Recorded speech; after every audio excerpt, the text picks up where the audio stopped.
Chapter 7. The Wedding. Inigo allowed Fezzik to open the door, not because he wished to hide behind the giant's strength, but rather because the giant's strength was crucial to their entering. Someone would have to force the thick door from its hinges, and that was right up Fezzik's alley. "It's open," Fezzik said, simply turning the knob, peering inside. "Open?" Inigo hesitated. "Close it then.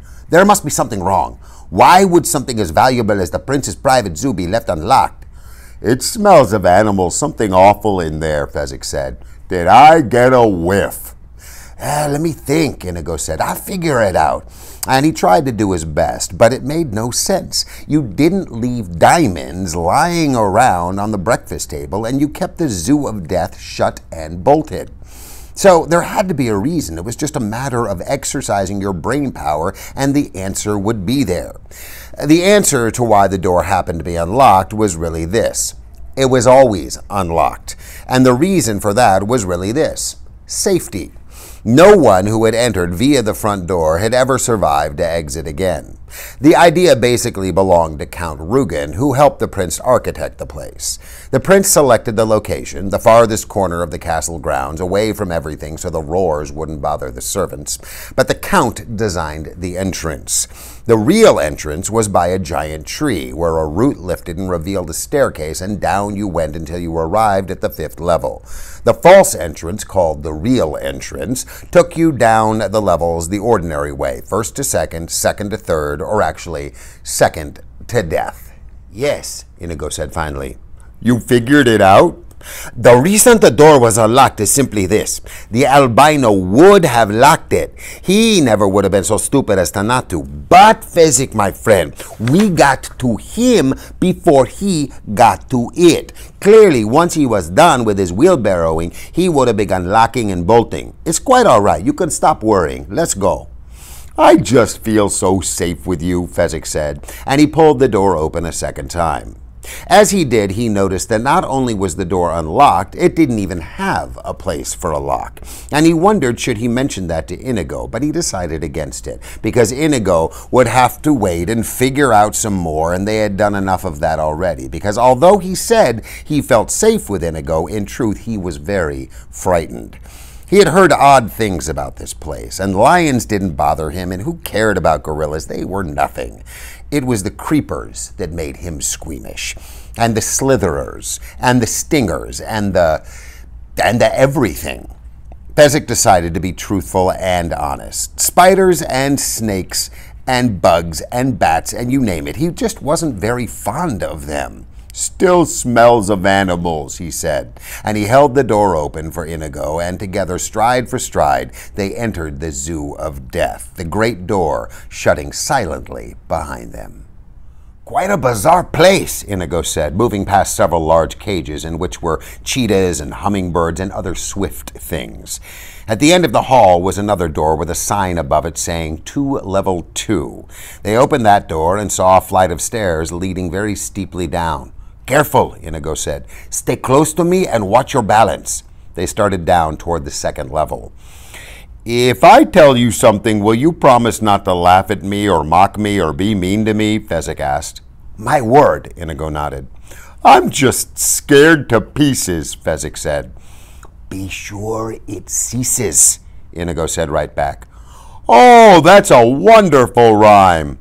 "Some other time," Inigo said, making another, feeling quite bright about the whole thing, sensing the pleasure in having Fezzik visibly relax as they descended. So he smiled and clapped Fezzik on his great shoulder for the good fellow he was. But deep, deep inside, Inigo's stomach was knotting.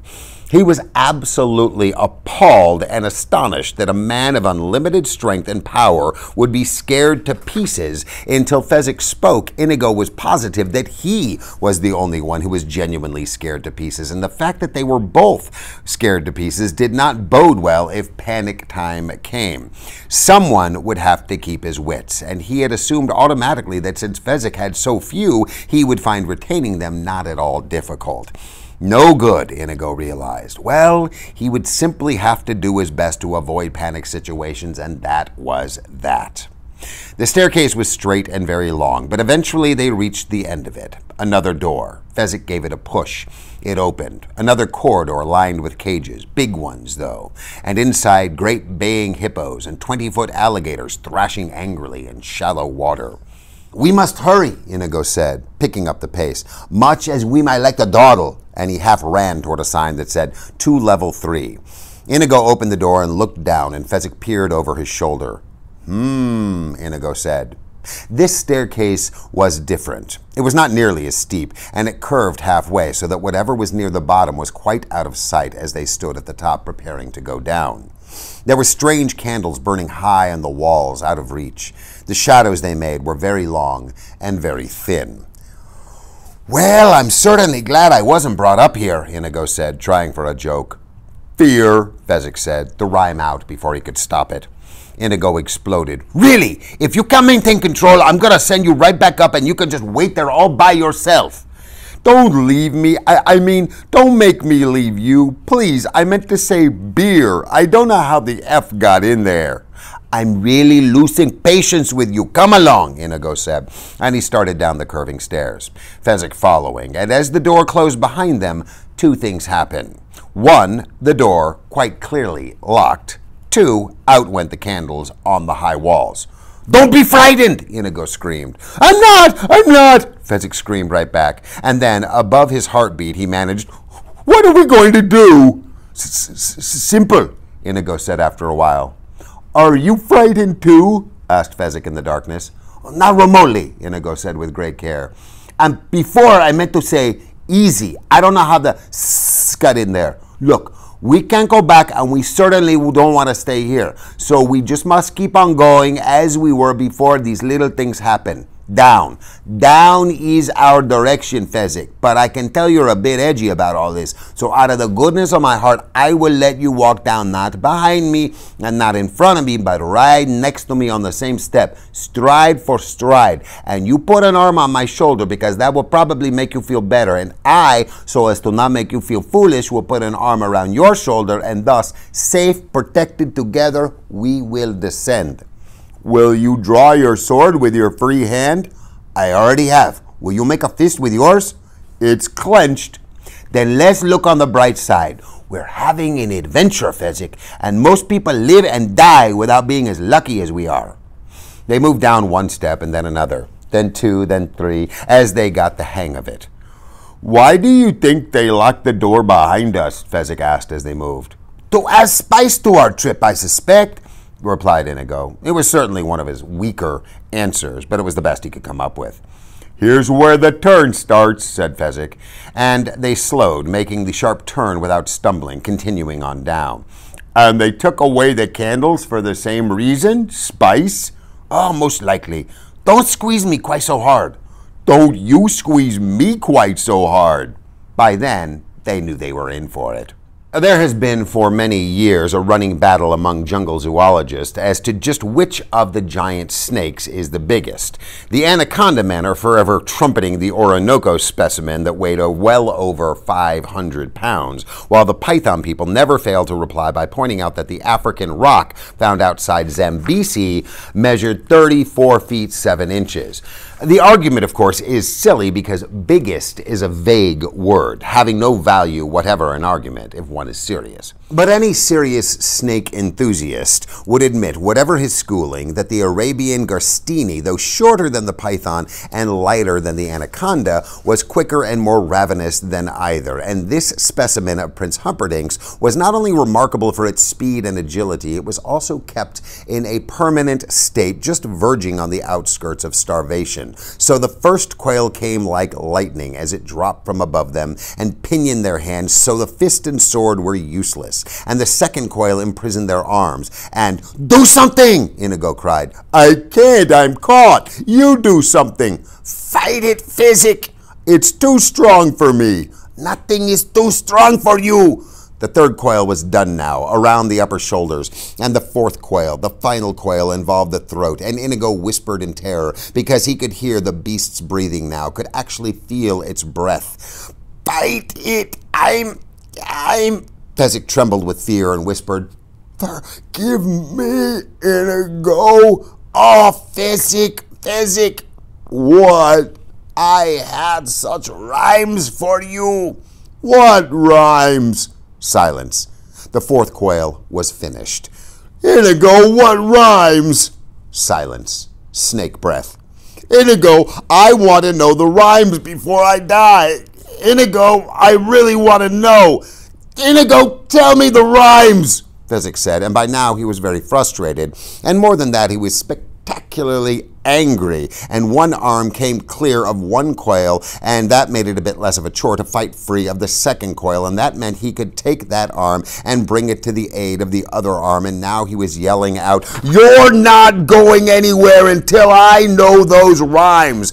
And the sound of his own voice was really very impressive, deep and resonant. And who was this snake anyway, getting in the path of Fezzik when there were rhymes to learn? And by this time, not only were both arms free of the bottom three coils, but he was furious at the interruption, and his hands grabbed toward the snake's breath, and he didn't know if snakes had necks or not, but whatever it was you called the part that was underneath its mouth, that was the part he had between his great hands, and he gave it a smash against the wall, and the snake hissed and spit, but the fourth coil was looser. So Fezzik smashed it again, and a third time, and then he brought his hands back for a bit of leverage, and he began to whip the beast against the wall like a native washerwoman beating a skirt against rocks. And when the snake was dead, Inigo said, "Actually, I had no specific rhymes in mind. I just had to do something to get you into action."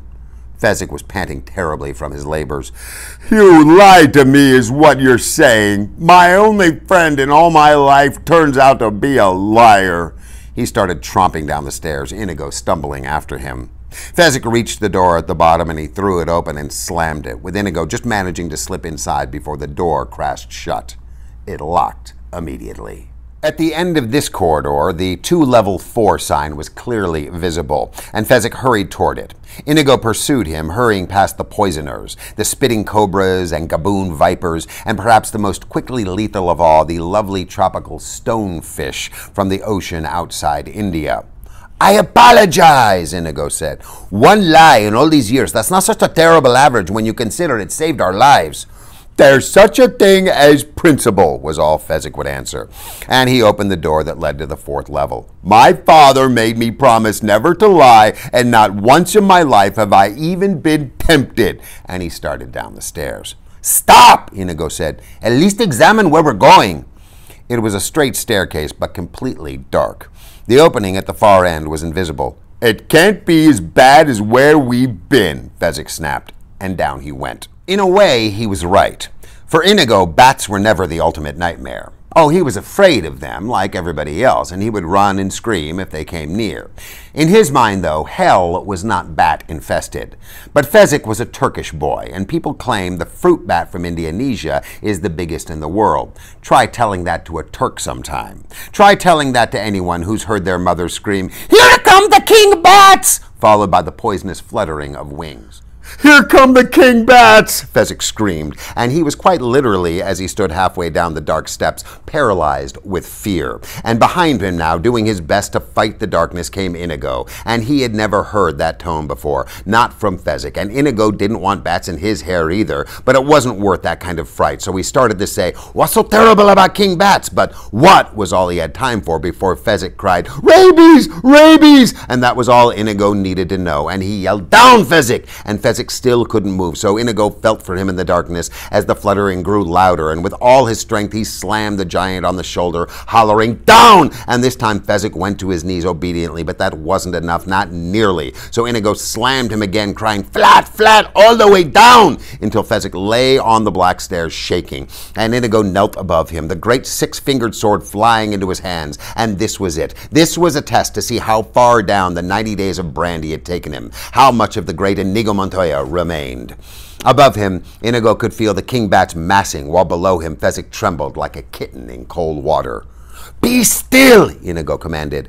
And that was the last sound he made, because he needed his ears now, and he tilted his head toward the flutter, the great sword firm in his right hand, the deadly point circling slowly in the air.